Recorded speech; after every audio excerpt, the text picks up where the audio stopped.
Afternoon. আজকে mutton রান্না করছি। আজকে ওর বাবা বাড়িতেই আছে, তাই ভাবলাম না, বললাম আজকে সকালবেলা একটু মাটন নিয়ে আসো, খুব খেতে ইচ্ছে করছে, একটু হালকা পাতলা করে ঝোল করি। আর গরমটাও খুব পড়েছে, দেখো প্রচণ্ড রোদ। আর গন্ধরাজ লেবুতে একটু হালকা করে রান্না করব, মানে পাতলা ঝোলে করবো। এখনও মানে জল আমি দিইনি, কিন্তু এটা অনেকটা জল, টক দই দিয়েছে, অনেকটা জল বেরিয়ে গেছে দেখো মাংস থেকে। আর মাটন তো আমার খুব প্রিয় প্রিয় খাবার, আমার খুব ভালো লাগে মাটন খেতে, আমি খুবই ভালোবাসি। তাই ভাবলাম না আজকে একটু মাটন করি। আর করলা আলু ভাজা করেছি, কালকে মঙ্গলবার ছিল, কালকে মুগ ডাল করেছিলাম, ওটাও আছে, আলুর চিপস আছে, ব্যাস হয়ে যাবে।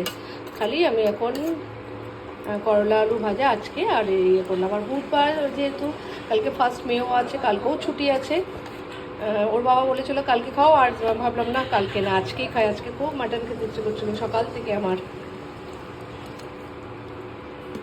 চলো রান্না করি, ভাবলাম না একটুখানি কাশি, আর কি রান্না করছি তোমাদের সাথে একটুখানি শেয়ার করি সেটা। চলো রাখছি, টাটা, সবাই ভালো থেকো, লাইক কমেন্ট করে একটু বেশি বেশি করে ভালোবাসা দিও। চলো টাটা, বাই।